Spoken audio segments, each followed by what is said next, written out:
What is going on? It says excellent connection. You've got to initiate it. Okay. We are live. We are live. Officially live. Double check Felix. I'm I'm gonna just checking it now. Okay, good. I'm gonna restart my beginning rant. And Go ahead. basically welcome to MarsCast 12. Yes. We never have problems firing this stream up.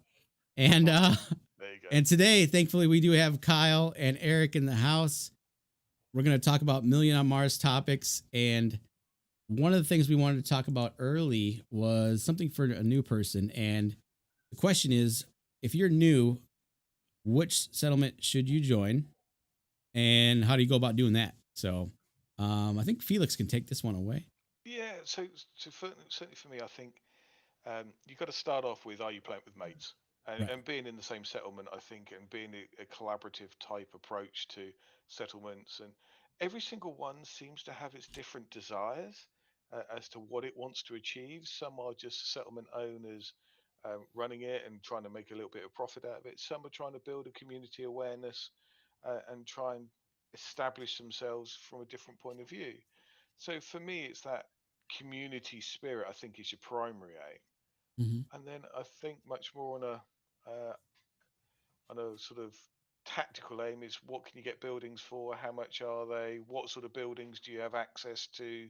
Because certainly some of them are a lot more expensive, and you're going to end up with, my camera's having a whale of a time. You're going to end up in a situation where you need access to those smaller buildings, more expensive buildings. Um, what, but they come at premium for those slots. So you're going to be fighting people. How many of those buildings are you realistically going to get access to, and what sort of controls are in place for that? Mm-hmm. Because you don't want one member dominating all the gallery 10 slots, for example. Makes sense. So Yeah. that, yeah, so that's my view on it. And Okay. how's like the power sniping going on inside the settlements? I think it's less of an issue. Settlements themselves tend to be quite.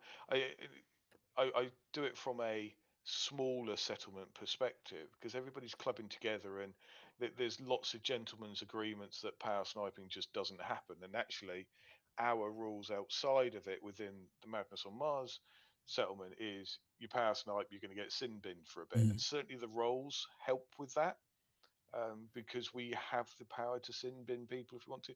We've never done it. We've never had to do it, because the natural approach is not to do that. Um, Makes sense. and Felix, can you go up in volume like 20%? yeah, I can. Sorry to interrupt you there in your flow. That's all right. I guess I Might can have to chime do in 50. a little Yeah, bit. go on then. I would say look for a settlement that has a Discord and a community, and then they're active, because you'll learn so much just from having other players who have experience in this game, who've been around for a while. It can be kind of daunting to start the game, but if you have some people you can connect with, I think community is everything, and having other people to kind of bounce ideas off of, or just to kind of get some feedback from, I think is massive. So yeah, and even if you're not like necessarily getting tips and tricks, just having people you can talk to just in general is never a bad thing. So Felix, if you weren't running your own settlement and Yeah, if you had to join somebody else's mm, without thinking hard, which one would you join right now? I, I've not looked, so that's part of the problem. I would probably join a mid-tier one. I would join one with about 30 to 40 members, and I would join one with a Discord where I could talk. Because for me, it's understanding the loops, understanding what I could do. I And no disrespect to Ham, your boy, and all that, I probably wouldn't join theirs, because they're huge. They're big, big guilds. Um, I would probably join something which I could feel I can influence larger, because that's the kind of person I want to be part of something. You want to be present and you want to have an impact that the rest of the guild can feel. mm-hmm. Correct. But that's my personal bias. Certainly, the other guilds are very, very good if you want to leverage a lot of buildings, because those guys have got a lot. Um, but yeah, it's. I think what I'm seeing a little bit is, when you look at it from a point of view of buildings, they have a lot of buildings which are the traditional core and factory type buildings. Mhm. Where you get to buildings which are galleries or potentially the new cooking ones, composters, I think they'll pick up pretty quick. But the more higher end buildings, you're going to be fighting there for a lot of um, competition for your task slots. So that's as I perceive it, because you're going to end up with big, expensive buildings, and dusk is not flowing anywhere near like what it used to.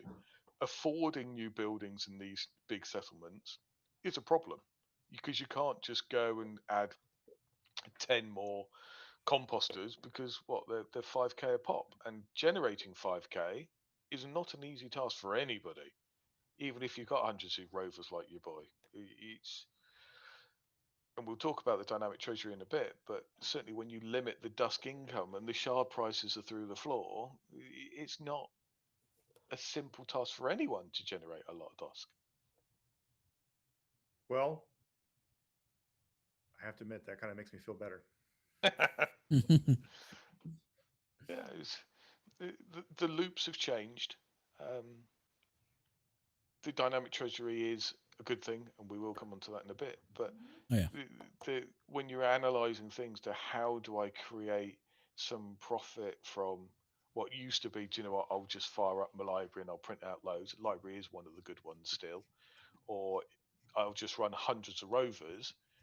Um, or just thousands of cantinas, you end up in a situation where that is not necessarily going to drive you as much revenue as it did. I think rovers and canteens are still at the top, and certainly when I look um, at where the dust generation is these days, it's still within those two areas. Mhm.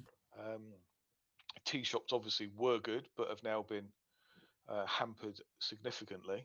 Um, but yeah, so going back to the original question on settlements, on those larger buildings which are coming, you're not going to have plethoras of them just available for lots of settlement users to use.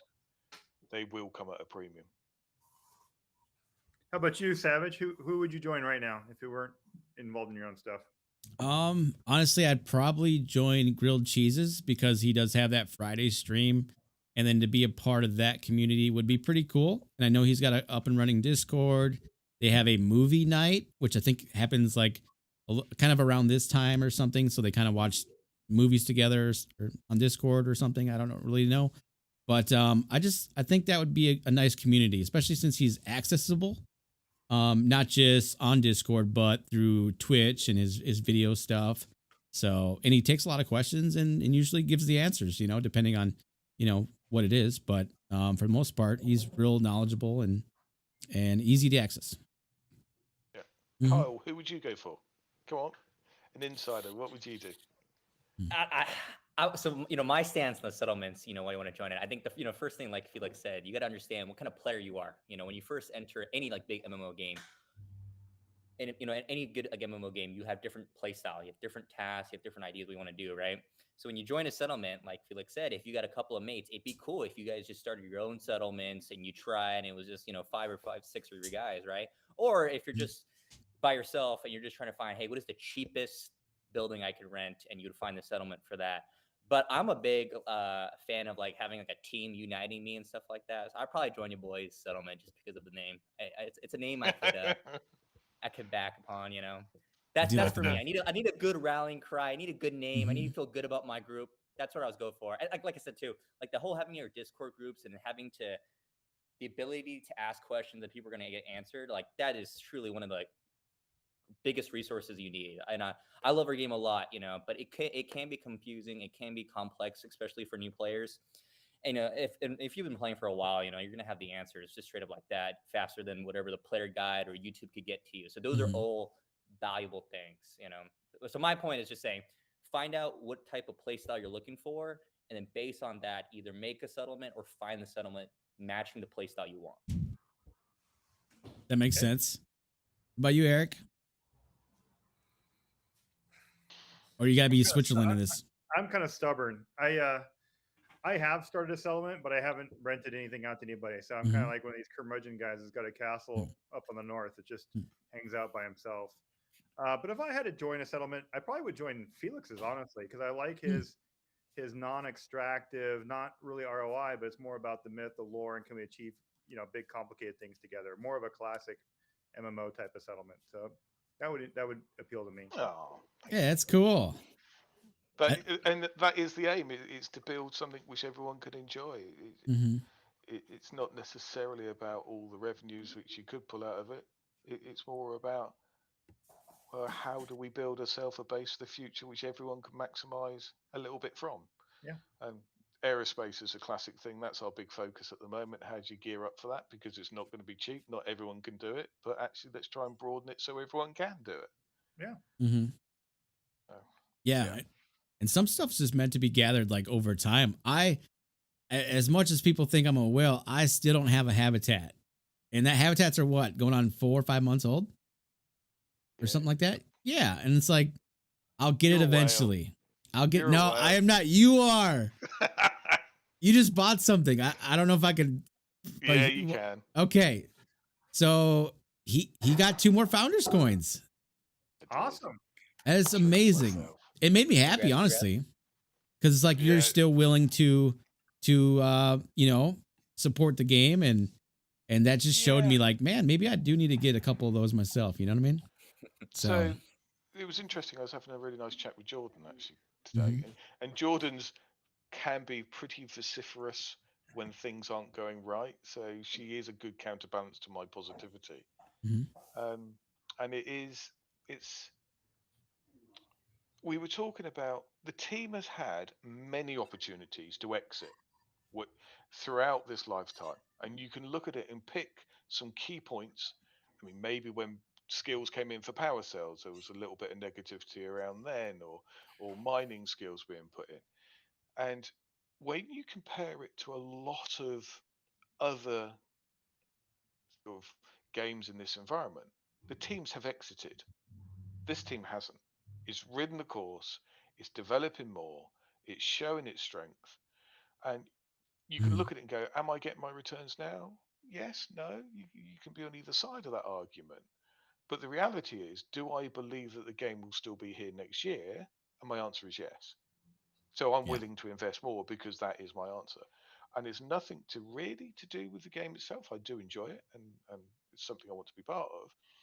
Mhm. But I feel confident that the team will still be here next year, which I'm not sure I can say hand on heart for any other thing out there that that's true. I like that. I do agree. I'm intensely proud of that. Thank you very much for that. Mhm. Well, it's just That how I feel, and that's why I put my money where my mouth is because I do believe it. Yeah, fair enough. Well, we had one more newbie facing question, right? We Seven? do. You wanna say it? Sure. I was curious from your guys' point of view. If I was a new player and I was coming into this game and I go, cool, cool, if it's a Mars settlement building game, okay, cool. I'll do my stuff. I can get some land off the secondary market, or I can do Duskworks accommodations, or I could actually just buy it. Okay, cool. Buildings, cool. I got that. Now the Martisans, now these guys are NPCs. Uh-oh. Oh. I think, did we lose him? Oh, A little. I thought I froze. It was Eric, I think No, you're he's back. frozen. You back? Yeah. Oh, Oh, the audio's not back for you though. I can hear him. okay. Okay, try again. All right. If I was a new player and I had a budget for just one Martisan, what collection of traits would you guys optimize for if it was only just one? Traits. Obviously, Would you? for me, the primary would be. Um, oh, I'm torn between two.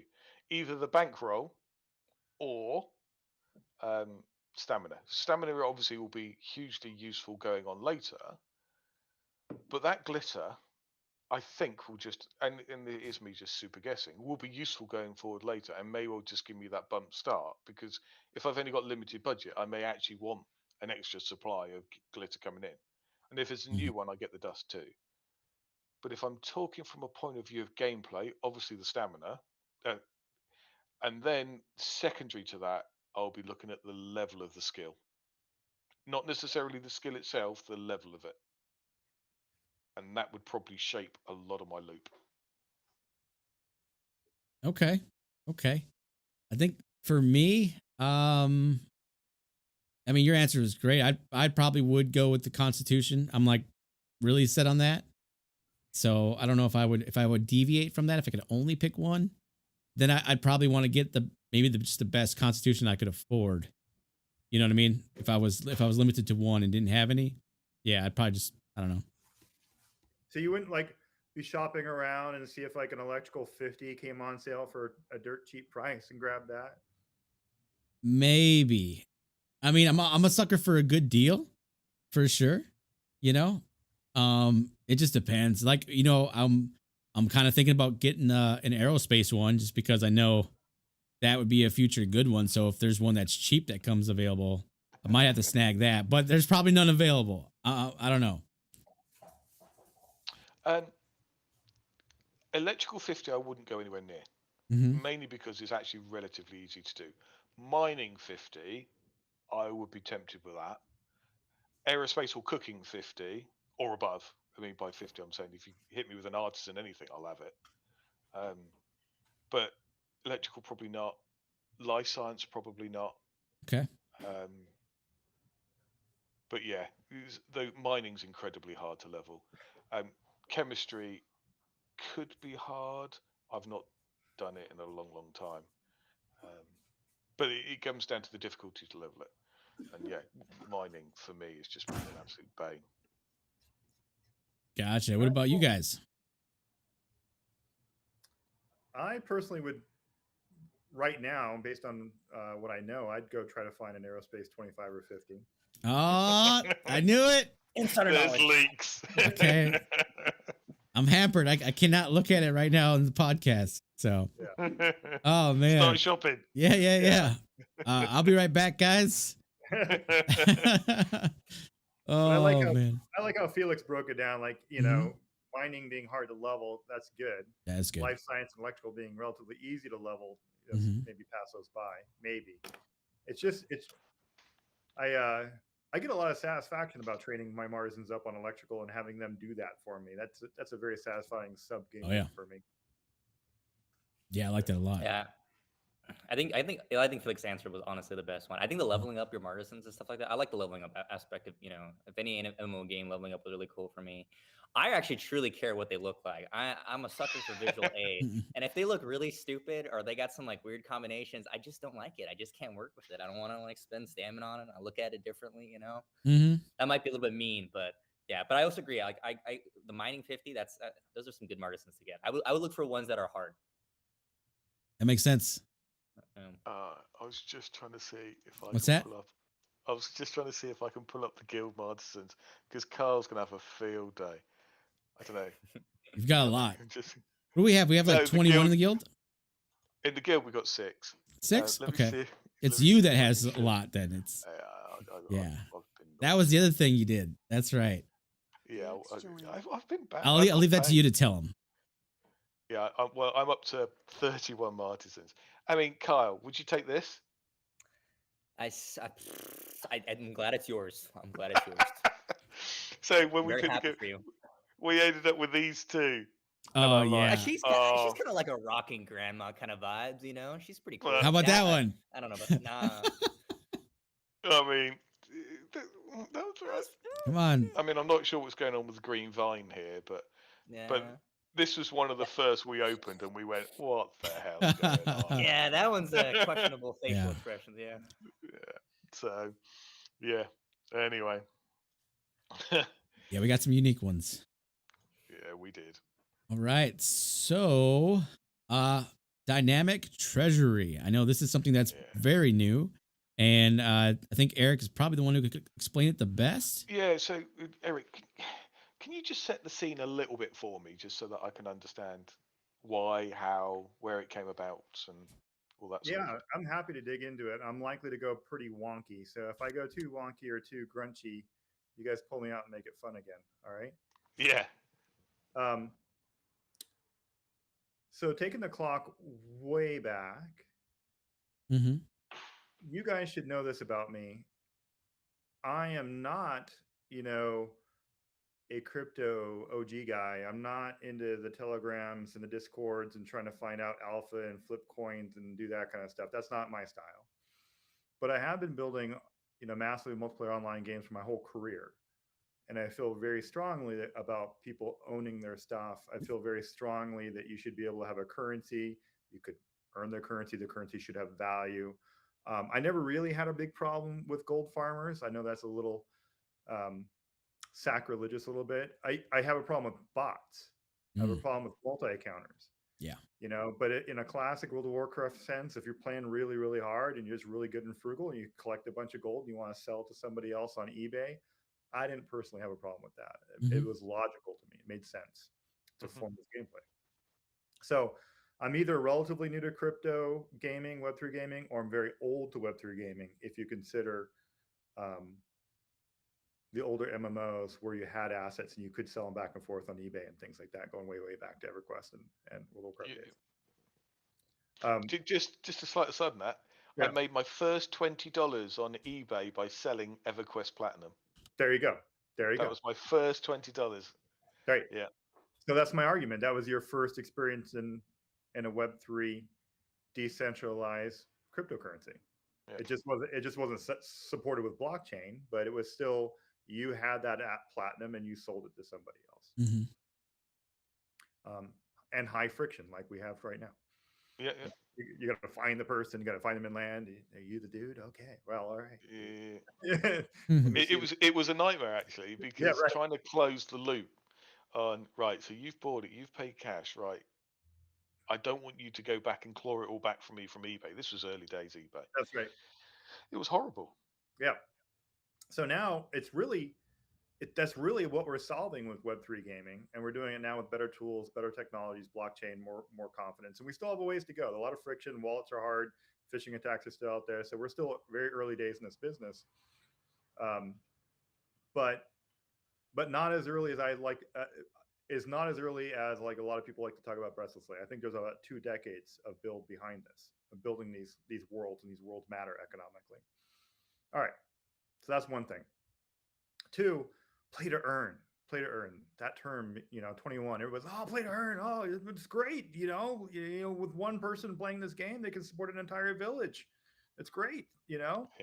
Everybody's gonna make mad stacks of cash. Let's just go. We can rent freaking tennis shoes or crazy stuff, and it's just gonna make mad cash, right? We could have done different things to take advantage of some of those FOMO froth in 21. We could have done a little bit more things, but Mitch, myself, Carrie, the rest of the team, we're pretty methodical, I think, and I think we're really thoughtful. We want to think about things carefully. What does it really mean? What does play to earn really mean? Well, it's a marketing tactic. It's to get an awareness. It's to get someone to pay attention to the project. Before there was play to earn, there was free to play. And before free to play, there was shareware. Yep. Yeah. All right. And then along the lines, there's microtransactions or in-app purchases. Yep. It's all on this one long spectrum of how does an indie developer create a game and then grow that game and get awareness for that game. Right? Back in the 90s, it was horrible. As an independent developer, you had, a cartel of 5 or 7 publishers you could go to, and you would build your demo, you'd build your design document, you say, here's what I'd like to build. Here's my passion and here's my demo level. Like, would you please, sir, Electronic Arts, fund me? And they would say, maybe. The contracts are terrible. What they would do is they go, okay, well, here, how much money do you need to make this game? Oh, I think we could do it for like $600,000. Okay, well, we'll do $600,000, but not all up front. We'll give you $60,000 for milestone 0. And then, as you go a little bit longer, we'll give you another $60,000, and you're like, oh, okay, cool, sweet. I'm getting paid to make games. This is awesome. Great, cool. And you'll be doing it. And then they'll be like, you know what? I don't think I like orcs in the game. I think we should take the orcs completely out. And I think we should have, dueling unicorns. And you're like, what? No, like orcs are like, the whole thing was planned around orcs. No. Oh, really? I guess you just don't want this next check then. Yep. Uh-oh. Oh no, I do want that check. Okay, so you do that, you chase after it, you do whatever the publisher wants. Now the publisher means well, the independent developer means well, but it's two different entities trying to get along, famously difficult. But in the best scenario, they'll get it done, they'll make the game, they'll ship the game, and then you're like, cool, I'm gonna make tons of money now. We ship the game, right? And then the publisher's like, oh no, dude, sorry, that's $600,000. Yeah, so you earn a royalty of like 7, 10, 15% off the retail sales, and you got to pay back your 600,000. They have to pay back that through a thin royalty. And then they're like, you know what?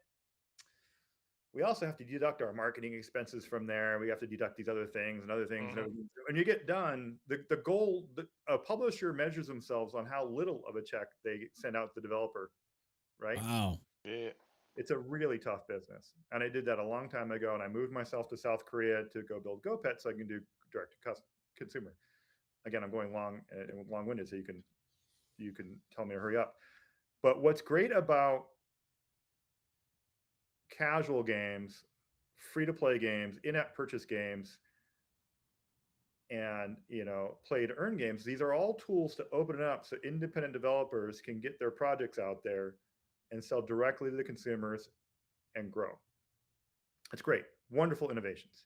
Mhm. But in the early days on iPhone, you could come up with any kind of crappy game and you could make some money.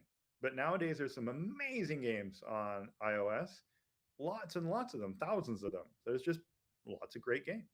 There's great games, great TV to watch. If you want to binge watch stuff nowadays, it's amazing. Like we're in the golden age of TV. Like I struggle even calling stuff the serialized great Netflix dramas or HBO drama. I have trouble calling that TV because TV to me as a kid was like Three's Company and Mel's Diner, and it's like entirely different.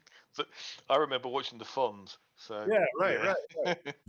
So we're struggling now trying to reach people with time. It's not even so much about trying to make revenue or trying to make money. It's like, do they have time to play my game?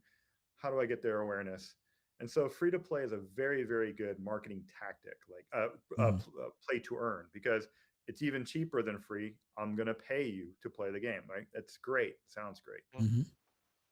Okay, so you do that. So you go set up this game, and then you can make, Savage's favorite loop. You can make coffee and then sell it to other people. You can make Dusk, and then you could take Dusk to Alcor Radium and you can make some money, play to earn. That's great. Wonderful, grows the project. So Dynamic Treasury comes along in March, April this year, when we know we start to have a problem, right? We have different buildings, we have different loops. Just do this, and you'll get this much Dusk. Players are amazingly mentally strong, and they talk, and they get spreadsheets out, they get websites out. LAMP was the first one with spreadsheets. Now the new hotness is DigiPro. But players will saturate the solution space, and they will find the absolute min-max strategy, and they will tell it to each other. Mhm. And it just runs away. Yep. And then what do you do? Now, in a classic Web 2 sense, you kind of just let that go. You're like, all right, well, you can just make a whole lot of Dusk in that currency or whatever. It kind of doesn't really matter. But in a Web 3 sense, it matters a lot, because if these people are overly hitting that loop and they're overly generating Dusk and they're overly dumping the Dusk, that puts downward pressure on it for everybody. Yeah. Right. So we came in there, we did some withholding, withdraw taxes on a progressive schedule. People are like, oh, why are you making taxes? Like, it's really for you. Like, we don't sell the Dusk. We don't make money on Dusk. Mhm. We provide utility for Dusk as is logical and natural. Like, hey, you can go buy some new building blueprints with it. You can degen for the composter. We provide utility. Whenever we provide utility, everything you buy with Dusk from us, think about it this way. That utility is utility that we could have sold somebody for fiat. Right. We could have made money off of that. But instead, we stepped back. We said, nope, let the Dusk go first. Dusk needs to be supported first. Dusk needs to have utility. But it's tough. It's tough if you have these static systems that say, do this task, you will get this fixed amount of Dusk, but then you have a dynamic economy with dynamic people. So a static system with dynamic people is very difficult to balance. I can see that. So certainly, I was just having a quick look at Dusk. Slight digression. Let me share this. And I'm surprised, pleasantly surprised, but I am surprised because we've seen this happen again. I Mhm. don't know what this. This is the first time I've seen this big buying at half. I don't know if that's the company or not. That's me. No No, big we Is deal. have, that you? yeah, we have no orders in there. Right. So we had these periods of orders to help prop it up, Mhm. but it's found its natural medium again. That's right. And it's really nice to see that this isn't propped. This is just a period of a week now, maybe. I can't read the dates properly, but we've seen the stability come out. So it's been really, really nice to see this happen naturally. If you click on the D up there next to the 4H, that'll change it to days instead of 4 hours. There you go. And then you can count the days of stability there. Yep. So you're kind of talking from sort of roundabout here. So I would say 23rd, 24th of October, maybe a bit later, 26th. But yeah, certainly it's settled. It's found its nice Mhm. place again, and I'm hoping that this will continue for some time. Yeah, That's the right. volume's down a bit, but I mean that's fairly consistent as well. So yeah, really, really nice. Yeah. So the motivation with the dynamic treasury is like, okay, we've got a dynamic player base. It's very strong. They're very aggressive. They will go find the best strategy. How do we get out of the business of just doing reactionary nerfs? The Yep. nerfs I know are not fun. They are not. They're not fun to go do them from our point of view. Right. It's not fun to read Discord complaints of like, hey, I just bought a whole stack of pirate radio crap and then you nerf Mhm. pirate radio, arg, Mhm. arg, arg. It's not fun to do the nerfing. It's not fun to read it. It's not fun to Yep. experience it as a player. I know that. But if we didn't do the nerfs, would you do me a favor, Felix? Would you reshare your screen again? Yeah, Bring it up. Hold on. You could keep it Yeah. on the docket. I can just hide it. Yeah. Yeah. There you go. Got it. Yep. Okay. Now, click on markets in the upper corner there. Yeah. And then pick a project. You choose one. The baby. Now, look at that. Yeah. Look at that curve. Look how it just crashes down to how many orders of magnitude lower. A lot. So if you take this was the initial release. Say it stabilized around here for a brief period of time at what 1.2 roughly, Okay. and then you're talking down to 0.04. Yeah. These are days. This all happened pretty quick. And this is Yeah, well, highly this is highly months. promoted, like on the content creator side, and it's on Alcor, like actually on top of everything because they paid to be there, and it still is, gone. Thomas World is a classic example, isn't it? Yeah. Yeah, that's the pump and dump one. Yeah. Brawl was more of just a straight dump, I guess. Right. And I don't know. then you have Dusk. Yeah, and you zoom out, it's a nice straight line, It's basically. We're the only one that looks like that. Yeah, I mean you can pick literally any others. So I don't know this when people ask, that's real. why do you nerf? Because nerfing is not fun. It's not fun to get it. It's not fun to do it. Why do you do it? Why don't you just not nerf? Well, you can look at the other projects. That would, if you don't nerf and you just keep on spraying out the currency, it's going to go to 0.00000 until you can't read the number of zeros anymore. Right. So Yep. you must have a reward system that is also dynamic to match a dynamic economy. I think it's just axiomatic. It has to be both dynamic in both directions. So is it like, say I spool up like 30, this is an example. I spool up like 30 water filters because water is like king all of a sudden, right? And then everybody else starts spooling up water filters. We're all pumping out water. That's where the dynamic, I think, would kick in and say, okay, we got to throttle that down a little bit or a lot of bit, and to balance it out, right? Yeah, I apologize. I went back in the history really hard. You're good. I should probably explain what the dynamic treasury actually does right now, and then connect it why it does those things. Yep. So when players spend Dusk in game for utility, they spend it principally in two places. One, it's in all the little fees. Mhm. About 4 or 5% is sliced off when you do jobs in the marketplace or rental. So a lot of little fee income. I Mhm. think most people don't really notice it, except for the most hardcore spreadsheet folks. Those little bits just go away, and they add up to being quite a lot. Now, when that fee money comes in, that little 4 or 5%, let's just call it 5%, 5%, 4% of it just gets thrown into the ether and just burned and destroyed. 1% of it goes into the treasury. And the treasury has been accumulating over this whole project, time flying. We got to 25 million Dusk Wow. in the treasury before we stood up the dynamic treasury. So Mhm. there's a whole bunch of Dusk in that treasury. And we've always said that Dusk treasury is going to go back out and feed the gameplay systems.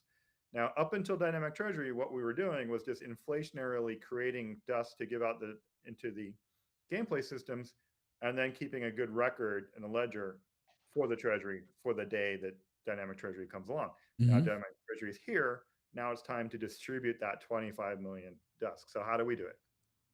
Well, we create these dedicated pools. We look at the major gameplay systems in the game, 12, 15 pools, and we go, okay, cool. Cantina, you will get your pool. Roverworks, you'll get your pool.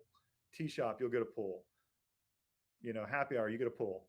And then that way, to Savage's example, if we had a water filter pool, if Mhm. filtering water had a direct Dusk payout, you would say, cool.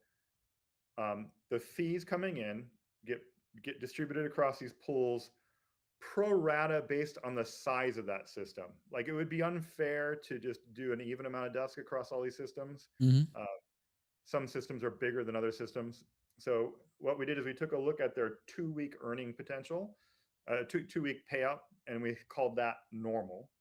And then we seeded. We took the 25 million Dusk. We paid off some artifacts. We paid off some artisans, and then took the rest of Dusk and distributed it across these pools, pro rata on their size. And then that Santi, sorry, do you just want to share my screen because it'll just give a little bit of Oh, context? sure. There you go. That's what there. it looks like. Thank you. So we got all these little pools. Um, Now, if you hover over each one of them, they give you a little hint as to what system is sipping off of those pools. And the next column is where the magic comes in. The next column is telling you what is the loot multiplier. Hmm. And what happens here is if the amount of Dusk in that pool is equal to 40 to 60% of its full value, we have a full value. But Mhm. if it's right around 50% of where it's full, that's considered normal. And if it's normal, everybody gets paid 1x. They get paid what they were used to getting paid under doing these tasks before. Now, if it starts to accumulate and it gets more Dusk in there because of the regular sprinkling, and perhaps other players are not playing that system, if it's a neglected system, it will collect. And if it collects and it gets above 60%, then it goes to 1.25. And so you're going to get a bonus, like for every 4 Dusk you normally were going to get, you get a fifth one, Oh, at cool. 1.25. If it gets up even higher, it goes to 1.5. Then you would get 2 extra Dusk for every 4 that you would normally get. Yeah, I And see if it gets Metis has that right now in Flora as well. that's right. So you could hover over that and go, okay, oh, daily jobs are paying 1.5, so I should definitely be into the daily jobs. I Hmm. shouldn't skip that because it's got a nice little kicker, right? And then you could go hover over one of the ones that like are 0.5, Vesta or Astria. Look at that tea shop. A Mhm. lot of people have been hitting that tea shop hard, and so they've been more aggressively taking Dusk out of that pool. And what the dynamic system does is it gradually goes 0.75, 0.5, 0.25, and that gives a nice organic feedback to the system. Like, hey, maybe you don't want to do this. Maybe you don't want to hit it so hard because it's at 0.5. Right. People would back off a little bit and it would start to fill up again. And then that way we got a nice organic shifting meta Hmm. without the dev team coming in like evil ogres and doing the nerf, the nerf, the nerf. Yeah. Now we can be chill, and it's really the players are managing their own nerfs. I find it really interesting from the point of view of, let me take PVC transport works well in this example. Mhm. So PVC transport goes through phases of being popular or not popular, depending upon the price of PVC. So it kind of regulates itself. But obviously, when you get into the world of where it's really profitable, um, this will just help ensure that it doesn't get too overheated, and the market will then end up being having the ability to self-regulate Mhm. itself. That's So right. I see it as a really positive thing. There's Yeah, that's actually a awesome. lot of wonderful stuff underneath the hood here. If you go click on the upper right where that dust coin is, This one, yeah, I've seen this. yeah. So you see a Oh. little bit of infrastructure is put in place for glitter here. Yeah, So glitter is not an inflationary token. Glitter is a fixed 1 billion tokens. There is the technical term. There is no fucking around with glitter. right. I like it. There's no like, oops, we left the faucet on and it spilt on the floor. That should be a T-shirt. No effing around with glitter. That's right. I like it. I like it. Coming this Christmas. Yeah. Yeah, Christmas mugs going out there. Yeah. So the glitter treasury is empty. Okay. Why is the glitter treasury empty? It's empty because no one has spent glitter on utility yet. Why? We haven't released any of it yet. Right. Okay? There are 2 known, and at this moment, only 2 sources of glitter for gameplay currently planned at this moment. Yep. And that is the founders token and the Martisans. Yep. So with the founders token, for every founders token you have, you get 100 glitter a week for 52 weeks. So that's 5,200 glitter for each founders token. And then the Martisans, depending on their bankroll, they have a schedule of glitter. Makes sense. Now, what we're going to be doing in the next week or so is we'll be setting up a shop. A shop is a second place where dust gets burnt the most. So we talked about the little fees. We talked about the shop. The shop's a big workhorse. So there'll be a glitter-based shop in here.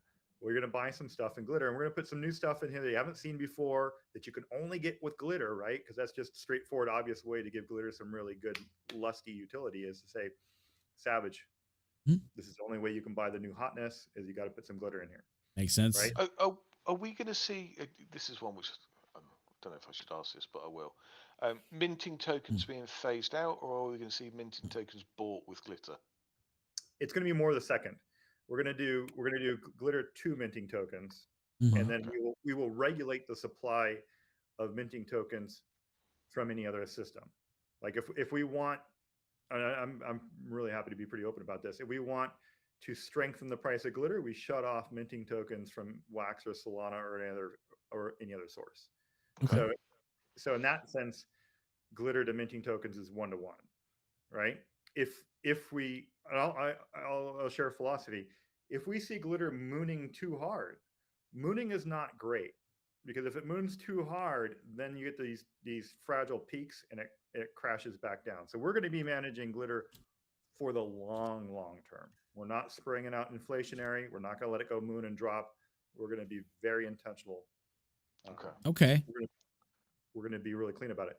But so there's a glitter shop that gets stood up. There's some new stuff in there that you really, really want, Savage. You can only get it with glitter. You buy it, and when you buy it, a little bit different happens. Okay.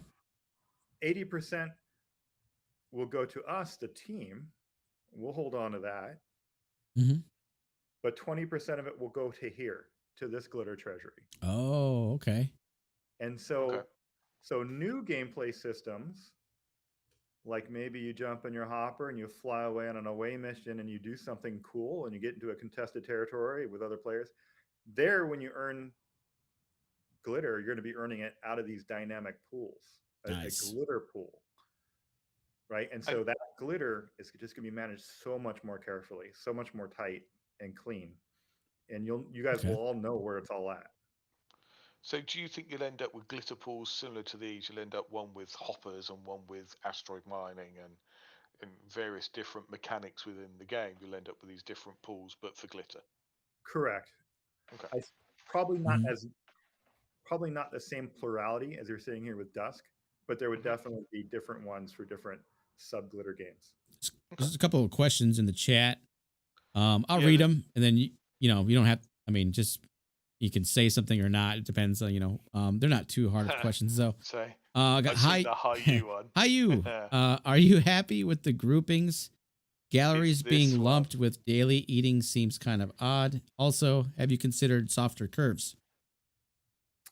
Yeah, we've considered curves that don't go Mhm. 1.75, 0.5. We can do it. We can do it with infinite amount of gradularity. We can go 0.1, yeah. I think Okay. that's a good experiment. We'll try pretty rapidly. Mhm.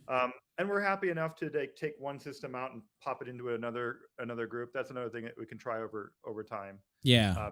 So I would, instead of us doing nerfing in the future like we've been doing in the past, like, oh, this system is crushed, it no longer does that.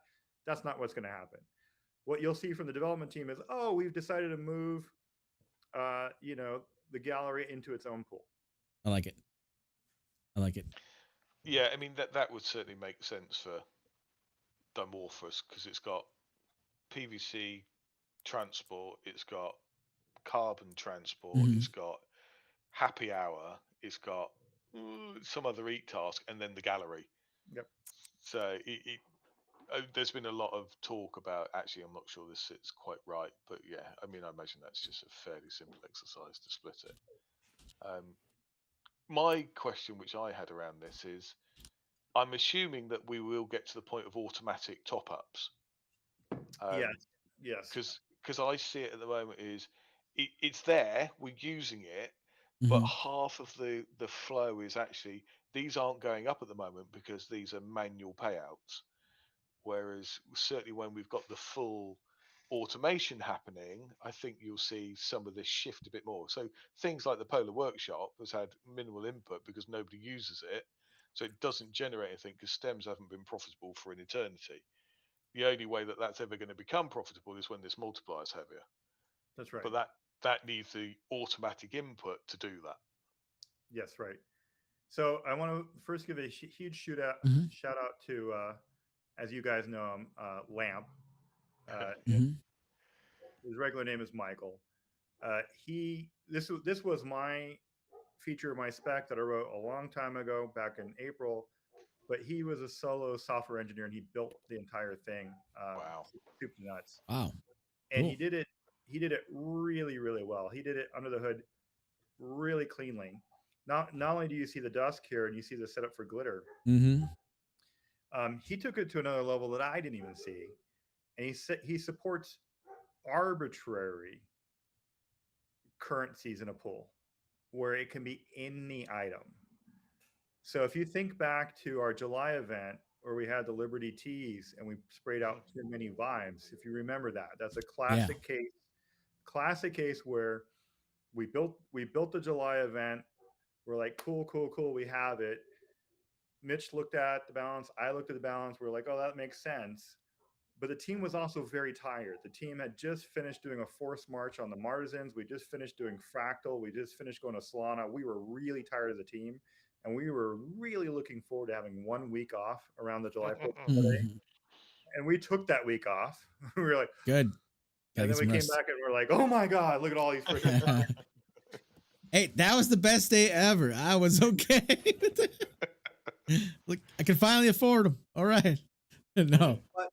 But the way Lamp created the dynamic treasury is we could have created a vibes pool. Oh. And we could have put the vibes items in there, not dusk, not glitter. We could have put items in a pool. And we could have said, go ahead, knock yourselves out. And if we were bad on balance, and if it was just really easy to hammer it and make a whole bunch, that would have been fine. We could have explicitly said, we've got 75,000 vibes for this event. Go for it. And the players could have done essentially economic PvP and chased after the vibes until it was drained out. The players would be like, great, I won, you lost, everything's cool, the economy's flat, wouldn't have needed to nerf the pirate radio, and everybody would have been happy. Right. Yeah, and it certainly does open the door for that sort of event in the future. It does. I like that. It does. Yep. That's really interesting because that would have changed quite a few things if the system was in at that point. Yeah. And then is that is it like automated where like it's I guess AI or like it just manages itself or whatever? Yeah, I mean, it's all very data driven. So the way it works is we have loot tables, and the loot tables have these rows, and we could say, hey, when you hit the system, you're going to earn this loot. You guys see it in the recipe breakdown, and we put in weights. We could say that you always get this and always get that, or we can say you get that or that with these weightings or whatever. Yep. But now we have the ability to say, when you grab that dusk, grab it from dusk pool 5 instead of just from the thin air. Same thing we could do with vibes. We could say, don't just create the vibes, grab these vibes from this pool. And if the pool doesn't have any, don't award any. Right. Yeah, and I suppose that leads into some of the questions which I've seen, which has been around when the pool is allocated, because there's been some discussion about, well, it should be tied when I set my task off versus when I complete the task, because it could be a very, very different outlook a day later. Certainly, if you've got galleries, it could be multiple days later. Right. So, yeah, what's your view on that sort of side of things? I understand why a player would like to know what the exact explicit multiplier is when they hit the craft button. I understand that. I understand the feeling. But there's two things. One, just from a systems engineering level, if you say I want to do it and then we run the loot table, then we'd have to escrow that loot someplace and hold it for you in a database, and then we have to give it to you at the correct time when you finish it. That escrowing and the delivering, that just opens up lots of surface area for new forms of bugs. That's complicated. Makes sense. I did it. I didn't get my thing. Go in there, find it, dig around, and deliver it. We're not looking for new ways of having new bugs. Are you sure? Yeah. There's one question while we're on pools. How often, this person wants to know if you can say, how often are the dust deposits into the pool done? We're trying to do it. We're limping along on a daily redistribution right now, but it's manual. And then Michael is working actively on the automated drip, so one of us humans doesn't have to maintain that, and that should be in there by next week. Oh, very odd. Nice. And then, how often are you looking at? So we've got the split percentages, which you've said. Okay, rovers is X, polars is Y, galleries or that eating task is Z. How often are you going to review that dynamic of the weightings of each of those pools? It's a collaborative effort, really. I mean, try to review the economy and the health every day. We're just humans, though, so we can put our focus on this. We can put our focus on that. Frankly, it's a dance with the community, right? When we read Discord, Kyle will be like, "Oh my gosh, you got to take a look at the tea shop. People are talking about that." Really? Okay, well, let's take a look at that. So, squeaky wheels do get some attention. We are very much investing really hard in our internal tools. I've talked about this in the past. It's very labor intensive for us to do game design in the past, but we're getting real close. We've got some really nice tooling coming up now that's dangerously getting ready for full production effort, and we will be able to review things and tune things a lot more quickly. That sounds great. Have a chance to answer that. I didn't have a chance to put my second point though on go for it. Calculating at the end. It produces more uncertainty. Should I do this task or not? Because I won't know the result until it gets done at the end. Right. I will be honest with you guys. I admit that uncertainty is appealing to me. It puts more gameplay into the system for you guys as players versus players. That uncertainty. Can I read the tea leaves? Can I look at where the market's going? Can I see where the chatter is going? Am I better at seeing the flow than another player? That's another form of economic PvP, which I like, and I think it's good for the system, as opposed to more simple, more predictable outcomes. Because that's why I was talking about the history thing. Yeah. Because connecting the dots. Yeah. Certainly, what I. Oh, sorry, Karen. No, you go ahead.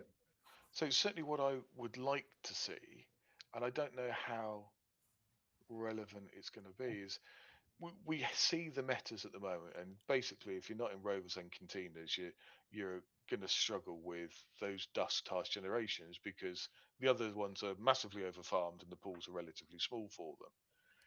Are we going to see much more regular shifts in that? Okay, we're going to incentivize people to maybe go to the out of favor polar, or um, because certainly at the moment the weighting, when I look at it, the only one which really has struggled to come down has been the rovers. Yeah. Everything else has been hit pretty hard, and trying to get that PvP at the moment is relatively difficult because you've not got the inflows going in to ever get anything to the multipliers of above one. So I'm expecting to see over the next week or so, when we get the automation, that we'll get a feel for which pools are now going to be incentivized to move towards and which ones are going to be de-incentivized. With the automation, strictly speaking, what the automation will do is just top off those pools more regular than a human coming back and manually doing. That's what the automation will do. Right. I did out of positive chaos intentionally pick 2 pools early this week and drive them all the way up till they got to the 2x factor, just Yeah. to see. So there'll still be that kind of manual, like whimsical stuff, like let's make love to these under neglected systems and let's see what happens. And it's interesting because that drove a change in behavior. You saw mushroom tea and mushroom cake all of a sudden get some love Right. Mhm. because when you click the mushroom cake, it's like, oh, holy hell, that's a lot of dusk. That's right. So yeah. So we have a lot of fun opportunities with that. We might, maybe we'll modify the the automated drip where maybe it takes 75, 60% of the dusk and does pro rata. Maybe it takes like 25, 40% of it and just goes whack really hard to one random pool. Like Mhm. we'll see. I'd love that. I'd love a random factor which says, Yeah. do you know what?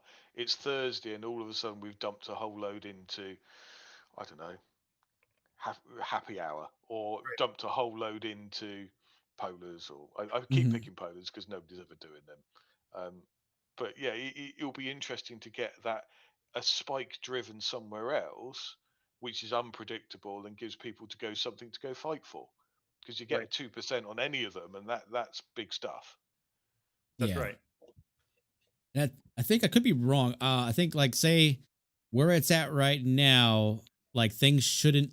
Maybe they will. I don't know. They shouldn't like go from like 0.5 to like a 2x like in the 4 hour window, right? Like I think it's more of like a gradual kind of thing, right? Like things aren't going to be hopping around like too crazy instantly. Well, I mean, it just depends. Like Hmm. if it's a drip, if it's the automatic drip, you're right. It's going to be like gradual bumps. Hmm. If it's me being whimsical, I could pick a neglected one and drop it in there, or like I just speculated, our automatic one could have a relatively hefty RNG Easter Bunny Tooth Fairy. Yeah, Yeah. makes Yeah. sense. I mean, because I think it takes players a while to probably switch things, So if they see one thing's kind of like in favor, it takes a while to kind of spool up, things that do that. You know what I mean? So if I'm in coffee and maybe I have some chem labs that aren't fired up and I see chem stuff is doing great, it takes a while to kind of to jumpstart that loop. You know what I mean? Yeah. I'm What do you I'm think? kind of the opinion that I like the fact that, say you're in coffee 100%. I mean, Hmm. Santi, and then you get, do you know what? Yeah. Habitats are now flavor of the month because it's been hit with a random 2x. Okay. We have the rental markets, you have the settlements, you have Mhm. all of these things around you. It drives people to say, okay, I now want to use that expensive habitat, because I know that I can secure 2x. Um, yes, there is some PvP there because I don't think people are particularly queuing tasks. There Mhm. might be the odd one here or there, but in reality, I think if you see a random 2x, you're then going to start your task to do that.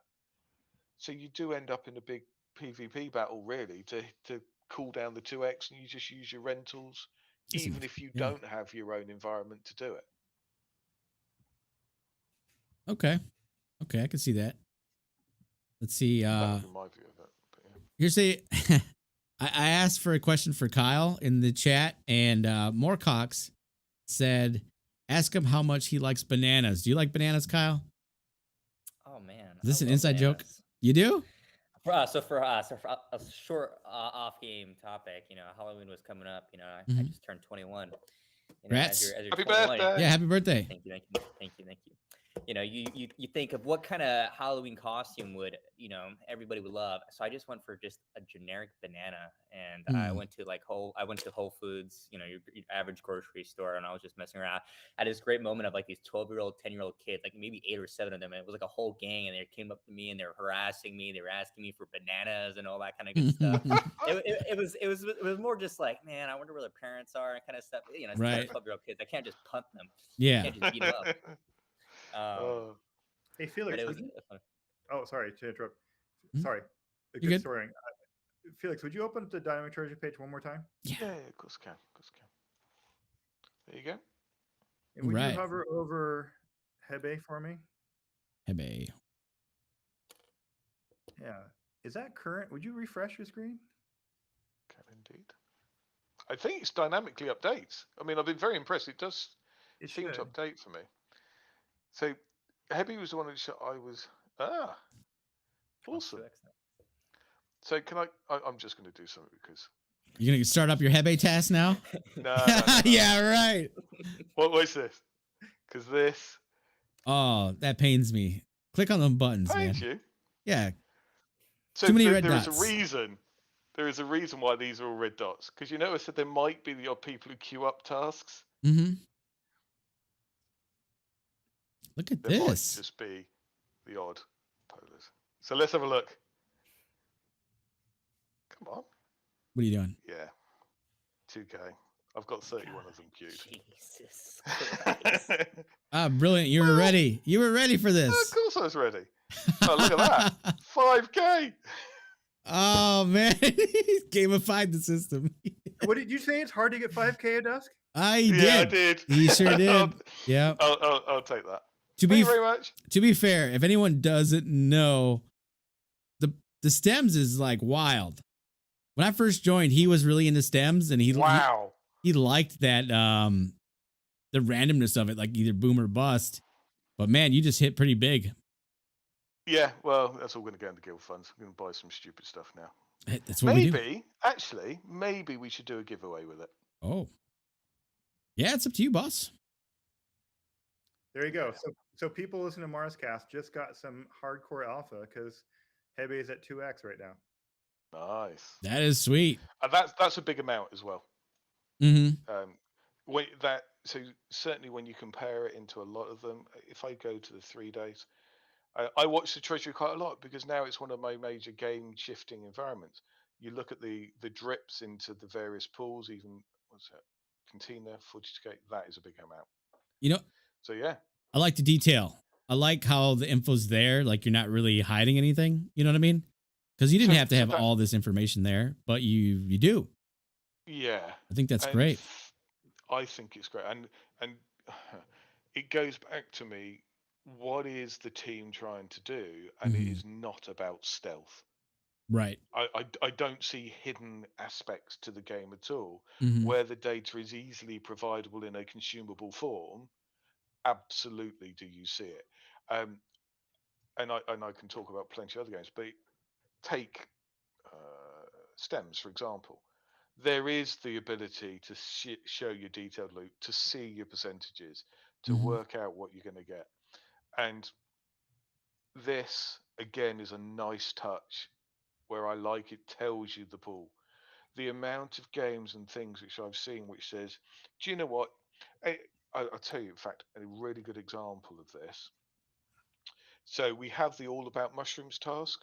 If we look at Metis, All About Mushrooms. Okay. What is that? You can go, well, it's actually eating mushrooms and drinking tea. Okay. But it's all about mushrooms. You could come to the point of view where you say, what is it about growing mushrooms? And you can see it doesn't say. The game is very explicit where these tasks are part of a pool that it will tell you. It will tell you. So you have that level of knowledge. And it's Okay. part of what the team's done really well is the transparency of the whole platform is unique. I don't know anything else which does it like this. Thank you very much. I like it. That's a great tee up. So what I wanted to do is connect your words just now to that old history lesson I was talking about. Is we like the marketing tactic of play to earn, but we do not like the breathless promises, the rug pulls, the fraud, the Ponzi scheme stuff that's in Web3 space. Do not like that. So come play the game, try the tutorial, play for 3 days for free, get an access, play the game, and you can earn Dusk. Yes, you can earn. Yes, you can sell. But the purpose, the clear-eyed purpose of play to earn is a marketing tactic to attract new players to the project. They play the game. Now it's on us to make a fun game. It has to be a fun game. It really has to be a fun game. But being a fun game is not enough. The world is full of fun games. The world is full of fun entertainment. So it has to be a fun game with a little bit extra spice or something interesting. Okay, cool. So then we bring people in. But how much should you give away on your play to earn currency? You look at those graphs from the other projects that just go right. They just spray it all out. They don't go back to their systems. They don't go back and go, shoot, we need to nerf this. Nerfing's no fun. It's a distracting thing. They probably go on to make other projects and just do it again, right? Yeah. We're here for the super long term. We've got really long-term plans. All right. Play to earn, cool. It needs a budget. It needs a clear budget, right? You want to come play this game? You want to earn some currency? Cool. What are you doing for me? You got to go out and recruit some more players, or be active, or do jobs, or do something, essentially to earn your keep as this free-to-play player that wants to earn some currency. And so this dynamic treasury helps us wrap the whole thing and keep the project nice and safe and clean for all players. I like it. Yeah, I like it. I think it's cool, and I think, once it's been out for a little bit, people kind of get used to the idea, and it'll just be like a natural part of the system. Yeah, I think so. As far as I know, there's no other Web3 project anywhere close to this level of thoughtfulness and keeping the currencies clean. Makes sense. I think it goes beyond that. I think it's about keeping the project clean. It's not just about the currency. It's about the whole project. It's about sustainability. It's about building something for the future. Because I think that's what we all want when we look at these types of projects. You say, okay, I'm going to do X, and I want it to be available in a year's time, or 2 years' time, or 3 years' time. And Millions of Mars is much more. I call it a city builder. I'm not sure if I'm doing it a disservice or not, but I want to build my empire. I don't want to go on a holiday and come back from it and go, "Where's my empire gone?" Because certainly in a lot of these other things, that's what happens. And for me, that sustainability is crucial. And Dusk is a part of that. Glitter will be part of that. But also the continual development is part of that. Thank you. Thank you very much. Someone's asking if we could link the DT page we were looking at. Yeah, I can do it. In the chat. Yeah, it's actually accessible straight from your... Yeah, how'd you find it in game? From the... let me share it. Sorry. I've shared it already. But yeah, if you share my screen... So you can either share it from the meta button. Yep. It's Treasury there. Or if you have it minimized like I do here, you can go up to the menu at the top and there's a Treasury button here. Oh, fantastic. Depending upon your screen format. So right. More nice touches. So on mobile, I think it's on the burger button. Yeah, I haven't checked yet. So, well, very cool. Let's see. I know we're kind of getting tight on time. Did you have something else you want to run by? Okay. Yeah, I want to know, Kyle, how your new job's going. Oh, that's pretty good. I think everyone, especially in Discord, does know that I used to work on the the player experience team a lot. Used to help a lot of people, and that was all good stuff. I've recently transitioned into the role of line producer. It's very fancy. It sounds fancy, but it's basically we're trying to. I'm the person with the whip, kind of in a way. We're trying to make sure everyone does this task on time. I think it's no secret that we could do a lot better on communication. I talk a lot about the player guide, about like our internal information. I think we need to be better at showcasing, data as it's coming up, showcasing more useful stats. So I'm really keen on driving those efforts into making those systems better. We will never be perfect, and we can never say we will be perfect in any way. Mhm. You can But we aspire could to try. perfection. Yeah. Yeah, exactly. We could try, and I want to try a little bit harder if that makes that makes sense. I think we truly Mhm. have an amazing team. I love working with anybody here. I can't gossip behind anyone's back and say, "Oh my god, I hate that guy or Mm. girl or whatever." Not I even love one? everybody here. Oh, okay. I'm just kidding. We'll talk about that later. But no, so Mhm. fancy title here, but it's more like, just trying to support with everybody, try to have really clear lines of communication eternally so that when we start, conveying, communication efforts to you guys, we actually know what's going on, Mhm. Like I said, no secret. There's a lot of things that we can improve. And I know someone's going to say something about that, but we're attempting, we're trying, we're going to do better. It's going to happen. I like And it. we get better tools. Kyle's also responsible for all the various restockings in the shop.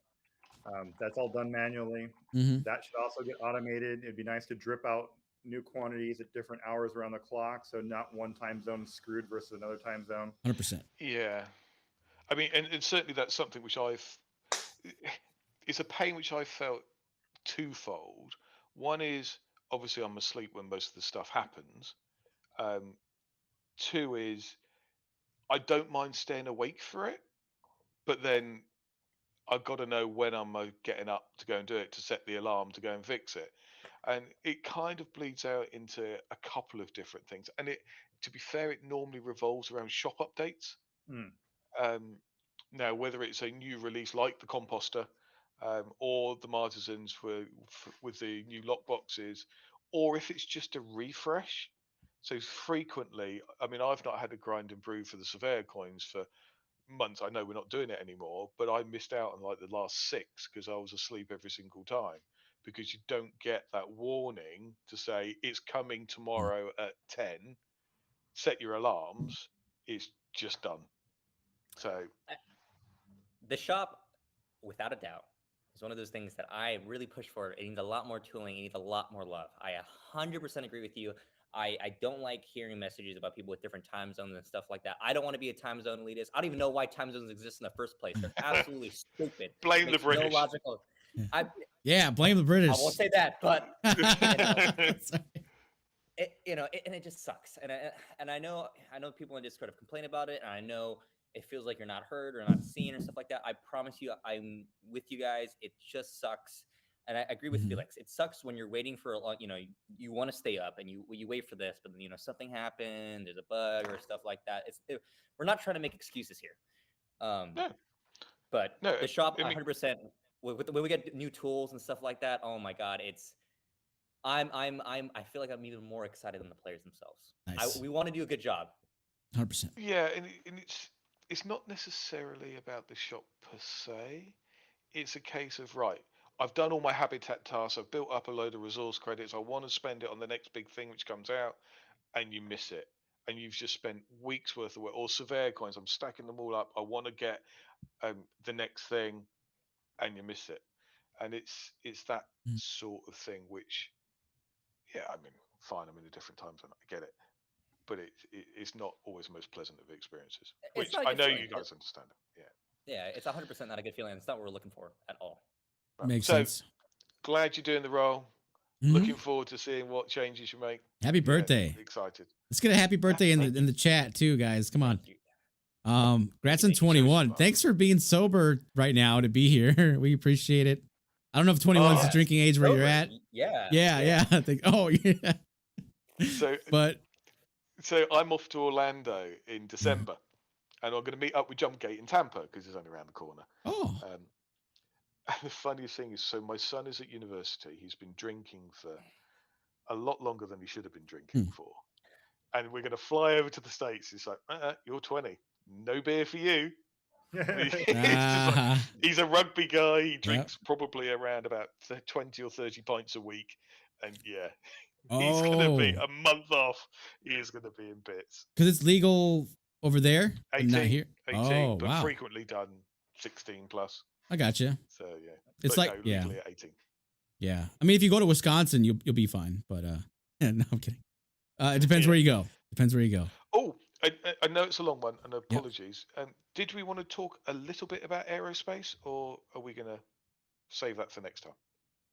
It's up to you guys. I mean, we're kind of far from it, or not far, or I don't know how far. Actually, I don't know anything. How are we doing on? I'll connect it to this current conversation at a high level. Okay. And it's thematic. It goes with the dynamic treasury. It goes with dusk. It goes with glitter. Aerospace has a lot in it. It's going to be our largest expansion. There's going to be a lot of new UI, a lot of new things to do, places to go. Locations will start to matter. We are setting up 2 towns. We're setting up a town, Duskworks Landing, and we're setting up a town, Waterloo City.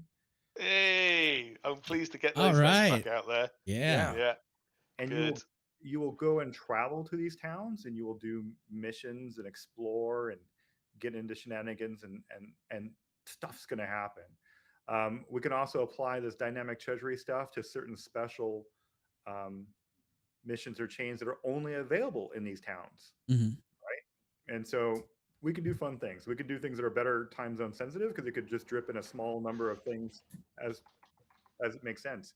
Think about originally on scavenging, we had land deeds in the scavenging loot table, like in the first week or so.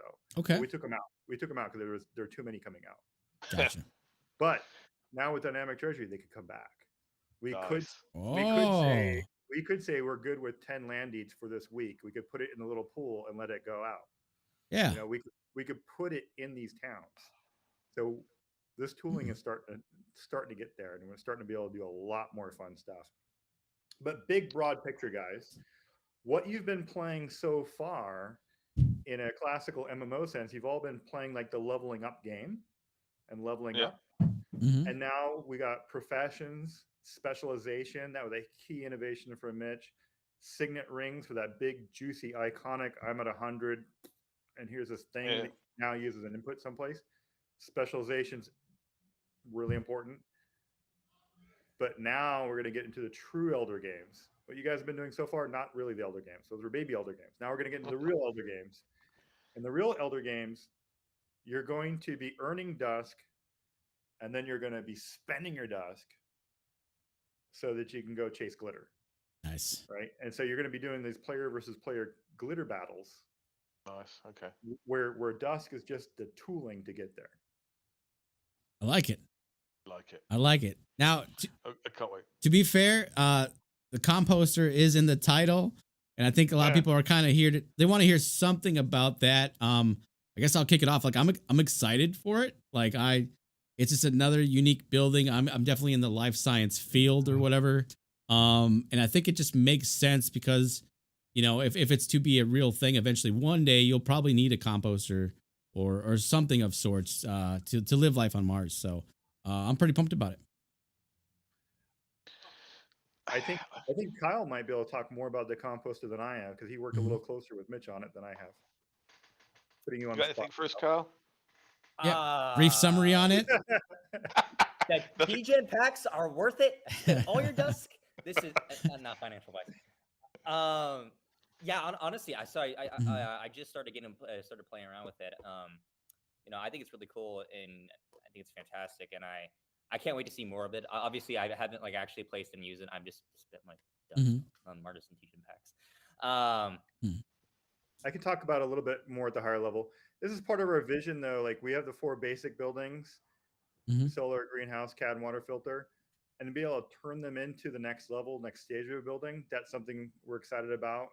That's another thing I think I would say is good about our project is we care about even the old systems and try to go back and add more utility for them.